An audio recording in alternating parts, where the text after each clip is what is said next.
এখানে 40 থেকে 50 লক্ষ লোক সারা বাংলাদেশে যারা আমরা এখানে আসছি, আমাদের কোনো জেল দেওয়া লাগছে, কোনো হাত পাও দড়ি দিয়ে বান্ধা লাগছে? আমরা কিভাবে নিয়ন্ত্রণ হইলাম? একটা ট্যাবলেট আছে, সেটা হলো আল্লাহ পাকের জিকির, ধ্যান খেল। যারা অন্য লাইনে কোন এক সময় ছিলেন, যারা এখন জীবনের পরিবর্তন হয়েছে, কি করে এই পরিবর্তন হইল? এই পরিবর্তনের ধারা যদি অব্যাহত থাকে এবং সকলে যদি আন্তরিকতার সাথে কাজ যদি নিরলস ভাবে সারা বাংলাদেশে যদি চালাইয়ে যাইতে পারি, আরো অন্যান্য যিনারা আছেন, তাহলে এই দেশের অনেক আইন শৃঙ্খলা যা অবনতি ছিল তা সুন্দর এবং ভালো হবে আলহামদুলিল্লাহ। যে ধারা পরিক্রমা বহু পূর্ব যুগ থেকেই চলে আসছে, এটা তো ভুল হওয়ার কথা না।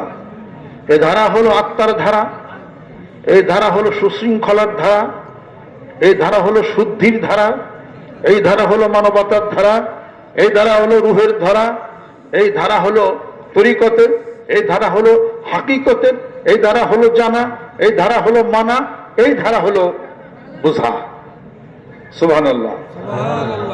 নামাজ আদায় করি, বুঝতে যদি না পারি, নামাজের সার্থকতা কিছুই হবে না।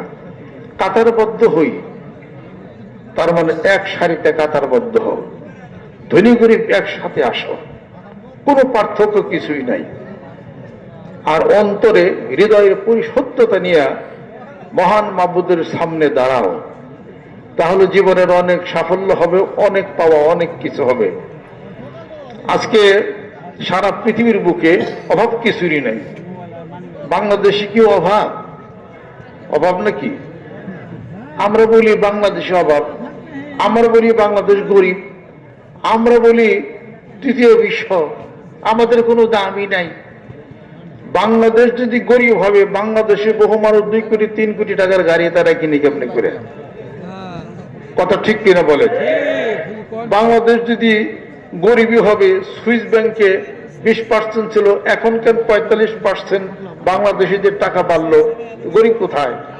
গরিব নাই, মনে গরিব। কথা ঠিক কিনা বলে? বাংলাদেশের আর্মি ফোর্স, বিডিআর, যাদেরই বলেন, যেটাই বলেন না কেন, বিজিবি সহকারে সবাই শক্তিশালী।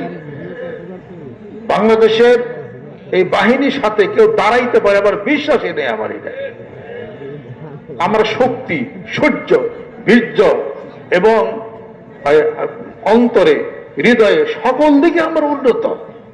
আমরা শুধু শুধু বলি আমরা গরিব, গরিব রাষ্ট্র। কে বলছে গরিব রাষ্ট্র?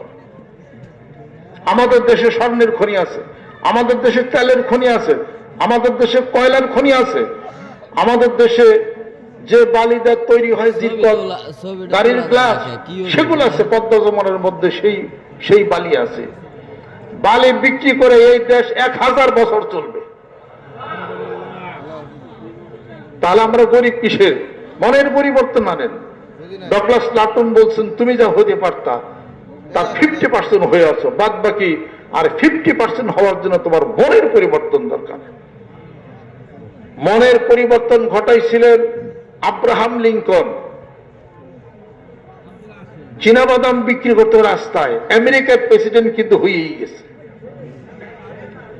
মনের পরিবর্তন ঘটাইছিলেন ইংলিশ চ্যানেল বিজয় করছিল ব্রজেন দাস, আজও তার রেকর্ড কেউ ভাঙতে পারে নাই।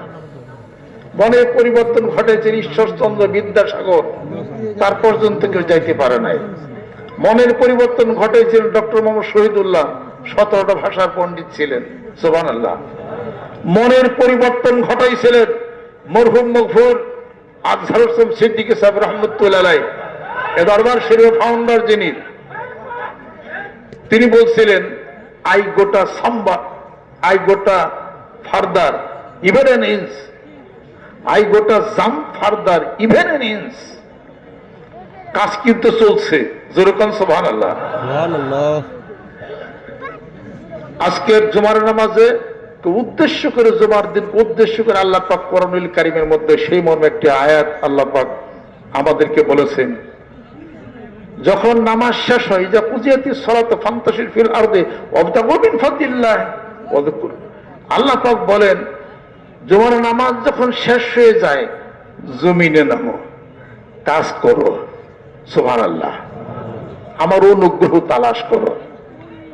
আর জুমার নামাজ পড়ে আমরা গল্প গুজব করি, কথা ঠিক না? যেহেতু বন্ধের দিন, গল্প গুজবের দিন। আজকে তো বন্ধের দিন না, আজকে তো অ্যানালাইসিসের দিন, আজকে তো জুমা, তার মানে একত্রিত করার দিন, পর্যালোচনা করার দিন। আজকে কি করলাম, কি হলো, এক সপ্তাহে আমার কি হলো, সুবহানাল্লাহ। আল্লাহ পাক কাজের কথা বলছেন, আল্লাহ নবী সাল্লাল্লাহু আলাইহি ওয়াসাল্লাম বলছেন আল কাসব হাবিবুল্লাহ, কর্মী ব্যক্তি আল্লাহর বন্ধু।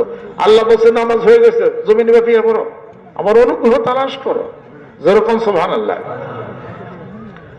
আমরা বাঙালির, আমরা যারা আছি অলস আছি, কাজ করি না, বাপের কষ্টার্জিত টাকা ওই জমি বিক্রি করে বিদেশে যাই, কথা ঠিক কিনা?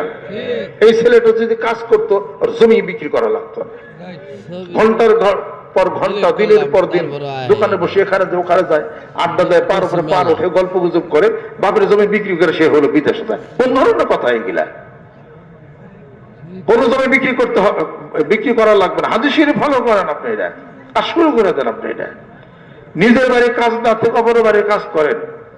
সরকারি পর্যায়ে একটা অর্ডার যদি পাস করতে যুবক সবটা দৃষ্টি করো, এলাকা ঘুরে গেলে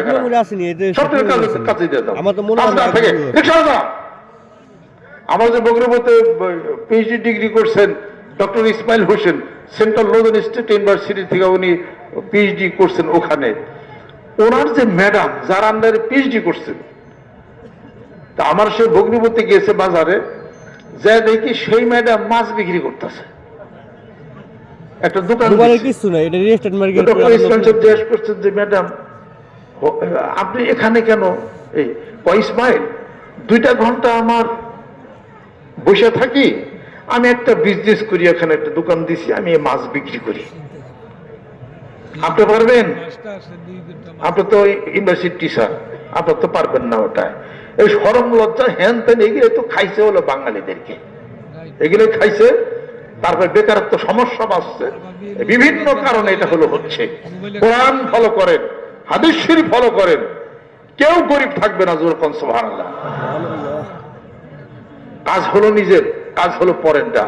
নিজের বাড়ি কাজ না থাকে অপরের বাড়িতে কাজ করে দেন, ওটাও আপনি নিজেরই কাজ, ওটাও আপনি নিজেরই কাজ। কাজে বসে থাকেন না, বসে থাকার কোনো চান্স নাই, সময় কম। Our life here is a tale of constant struggle in the spiritual world. বসে থাকার সময় নাই, বিড়ম্বনা পুরো জীবনে পৃথিবীতে কয়েকদিন মাত্র দুনিয়াতে আসছি আমরা, একটা কিছু দেখাই চাইতে হবে। মানিকগঞ্জ দরবার শরীফের নেতৃত্বে বাংলার জমিনের বুকে যে রক্তপাত, যে হানাহানি, যে মারামারি, যে কাটাকাটি, সবকিছু বন্ধ হয়ে শান্তি প্রতিষ্ঠার লক্ষ্যে লক্ষ জনতা নিয়ে একটা হলো স্লোগান, যুদ্ধ চাই না, শান্তি চায়। কথা কি খেলা আছে? কোন যুদ্ধ লাগবে না। ও ভাই, ভাইকে মোরা জয় করিবে হেসে, গোলাগুলির গলিতে নয় গভীর ভালোবেসে। যেরকম সুবহানাল্লাহ। আল্লাহ নবী সাল্লাল্লাহু আলাইহি সাল্লাম যাচ্ছেন হিজরতের সময়, ঘোষণা হয়েছে মুহাম্মদ সাল্লাল্লাহু আলাইহি সাল্লামকে ধরে দিতে পারলে 100 লাল উট। কত? 100 লাল উট। আল্লাহ নবী সাল্লাল্লাহু আলাইহি সাল্লাম পিছনে ছুটছে কে? সুরাকা, ঘোড়া নিয়ে ছুটছে সুরাকা। তাকে যদি ধরা যায় তাহলে 100 লাল উট পুরস্কার পাওয়া যাবে। লাল উট তো সৌদিতে খুব রিয়ার। যখন গেছে ধরার উপক্রম হয়ে গেছে, আল্লাহ পাক হুকুম করছেন, এই মাটি ঘোড়ারে ধরো ঠিক মতো। ঘোড়ার 4 পাও গাইরা গেছে, এখন ঘোড়া নিচের দিকে যাওয়া শুরু করছে। সুরাকা বলতেছে, ঈমান আনলাম, আমাকে রক্ষা করেন। দোয়া করছেন আল্লাহ নবী সাল্লাল্লাহু আলাইহি সাল্লাম, আল্লাহ সুরাকার ঘোড়ার পাও জাগিয়ে দাও। সুরাকার ঘোড়ার পাও জাগিয়ে গেছে, সুবহানাল্লাহ। কিন্তু ভিতরে লোভ ছাড়ে নাই। আর 100 লাল উট যদি ধরতে পারতাম তাহলে হইতো। মনের ভিতরে শয়তান কুমন্ত্রণা দিছে, আবার ঘোড়া দৌড়াইছে, আবার রসুলকে ধরার জন্য, আবার ঘোড়ার পাও ডাইবে গেছে। এবারে বলছে যে আমি খাস করে তওবা করলাম, ইসলাম গ্রহণ করলাম। আল্লাহ নবী সাল্লাল্লাহু আলাইহি ওয়াসাল্লাম বলেন যে যাও, তোমাকে ক্ষমা করে দিলাম। আমি কি বলতাম? আমি বলতাম আমারে ধরার জন্য ঘোড়া টপকে আসে, ঘোড়াও গারুক ও গাইরা মরুক। কথা ঠিক কিনা? আল্লাহ নবী সাল্লাল্লাহু আলাইহি ওয়াসাল্লাম মাফ করে দিল, ক্ষমা করে দিলেন। এর নাম হলো রহমাতুল লিল আলামিন। যাওয়ার পরে সুরাকা বলতেছে, আমি তো আপনাকে ধরতে পারলে আপনাকে আমি খুন করতাম, তাতে আমি 100 লালুট পাইতাম।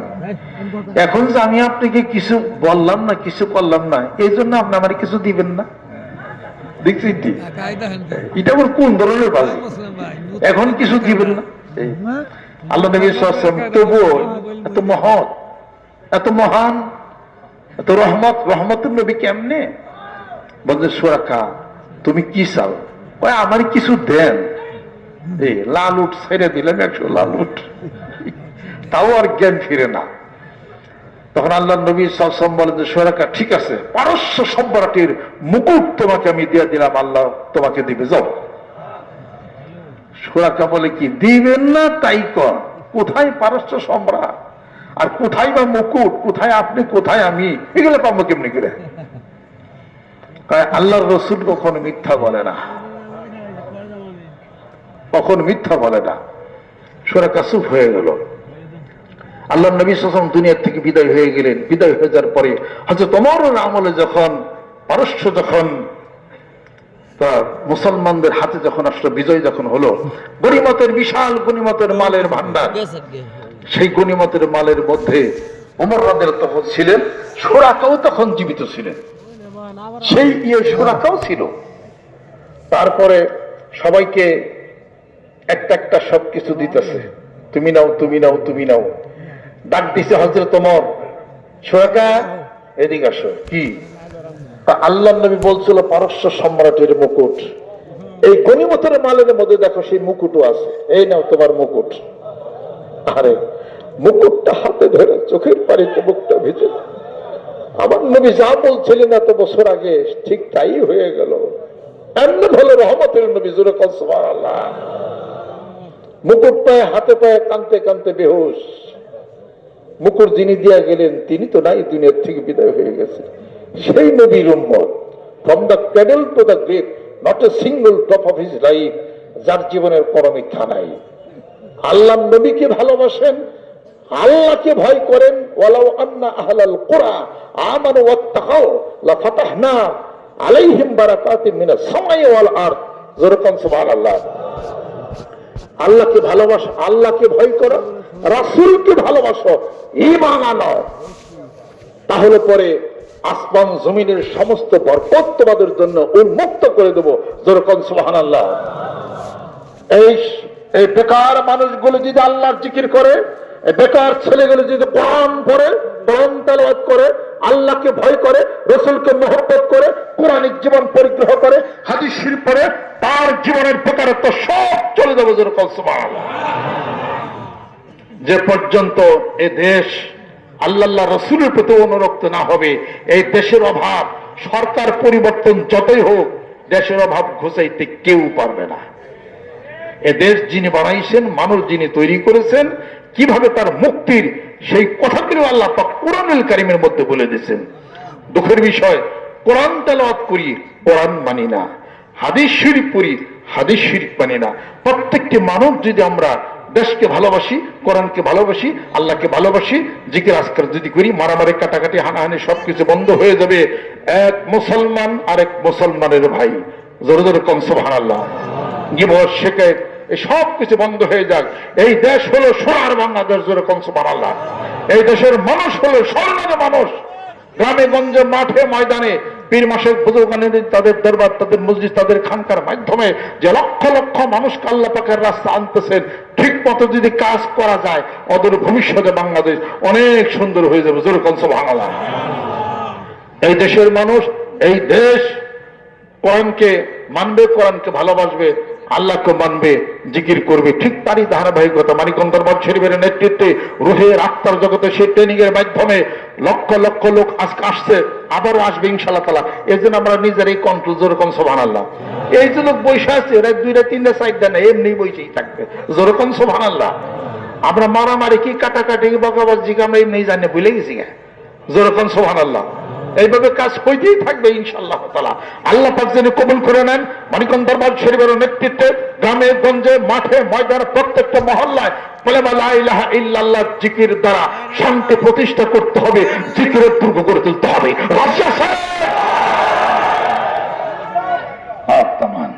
আল্লাহ পাক যেন কবুল করে নেন, রহমত করে নেন। আত্মার সাথে আত্মার সংযোগ হওয়ার কারণে আজকে আত্মার শক্তিতে এই কাজ হচ্ছে, এটা পারবি যেরকম সুবহানাল্লাহ। আমরা কোনো দল করি না, যেরকম ঠিক কিনা? আমরা কোনো দল করি না, কোন দলের ভক্ত আমরা না। আমাদের দল হলো বাংলাদেশ দল, আমাদের দল হলো কোরআনের দল, আমাদের দল হলো হাদিস শরীফের দল। আমরা বাংলাদেশকে ভালোবাসি, কোরআনকে ভালোবাসি, হাদিস শরীফকে ভালোবাসি। এদেশের পানি জলবায়ু মাটির সাথে আমাদের সম্মান এবং আমাদের শ্রদ্ধা। এ দেশে থাকতে আমরা এটাই আমরা সবচেয়ে ভালো মনে করি। আল্লাহ পাক যেন কবুল করে নেন, রহমত করে নেন, বরকত আল্লাহ পাক যেন নাজিল করে নেন। এই বিশাল মাহফিলের পিছনে যারা আন্তরিক সহযোগিতা ভালোবাসা দিয়েছেন সকল স্তরের মানুষ, সবাইকে আমরা ধন্যবাদ জানাই। আল্লাহ পাক যেন কবুল এবং মঞ্জুর আল্লাহ পাক যেন করে নেন। আর আজকে যদি কেউ নতুন এসে থাকেন, আত্মার জগতে আত্মার সংস্রব লাগে, আল্লাহ পাকের জিকির করবেন, দেখেন জিকির আপনাকে দেয় কি ইনশাআল্লাহ তাআলা। যারা আগে নামাজ পড়তেন না, বিড়ি খাইতেন, এরকম এখন আল্লাহ পাকের জীবনের পরিবর্তন হয়েছে। আল্লাহু আকবার। এতগুলো মানুষ বিড়ি ছাড়ছে, আল্লাহ কবুল করে নাও। হাত নামান। আগে ঘরের স্ত্রী কিছু মারতেন টারতেন, এখন মারেন না, এখন ভালোবাসেন। আল্লাহু আকবার। এখন আর থানা পুলিশ লাগে না বাবু, একলাই সব কন্ট্রোল। হাত নামান। এখন আগে অনেক উল্টা পাল্টা টাকা টোকা খাইতেন, কিছু ঘুষ টুসি ডাওয়া খাইতেন, তিনি অসৎ কিছু পয়সা কামাইতেন, এখন আর করেন। আল্লাহু আকবার। টাকার মালিক কে? হাত নামান। মনে রেখে দেন, অসৎ পয়সা যতই কোটি টাকা কামান কোনদিন থাকবে না। অসৎ পয়সা কোনদিন থাকবে না, আপনাকে অশান্তির আগুনে আপনাকে জ্বালিয়ে দিবে। সৎ পয়সা অল্প হলেও শান্তি থাকবে।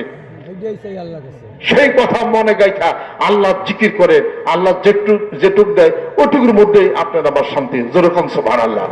আল্লাহ পাক যেন কবুল করে নেন, আল্লাহ পাক রহমত করেন, আল্লাহ পাক যেন বরকত আল্লাহ পাক যেন হাসিল করেন। সকলে গায়ে ডাইন হাতে ধরি গড়ার জন্য তো অভাবে যদি কেউ নিয়ত করে আমি এখন বয়াত বা মুরিদ আমি এখন হয়ে গেলাম। নাউযু বিল্লাহি মিনাশ শাইতানির রাজিম। बिस्मिल्लाहिर रहमानिर रहीम। तौबा किया मैं सब बुरी बातों से और सब बुरे कामों से, और बैत किया मैं ऊपर हाथ मोहम्मद मंजरुल इस्लाम सिद्दीकी खलीफा अलहाज हजरत मौलाना मोहम्मद अजहरुल इस्लाम सिद्दीक साहिब के, आई मेरे मौला इस तौबा और इस बयान कबूल फरमा। अल्लाहुम्मा आमीन। আল্লাহ সহি নামাজ পড়তে ফিকিরাত করে দাও। আল্লাহ হিংসা বিদ্বেষ ভিতর থেকে উঠে দাও। আল্লাহ রক্তপাত মারামারি কাটাকাটি হানাহানি বন্ধ করে দাও। এই দেশকে তুমি কবুল করে নাও, রহমত করে দাও, বরকত করে দাও। সমস্ত বিপদ আল্লাহ তুমি দূর করে দাও। ওয়াফিদ আমরি ইলাল্লাহ ইন্নাল্লাহ বাসীরুম বিল ইবাদ। বাহাক্কি লা ইলাহা ইল্লাল্লাহ মুহাম্মাদুর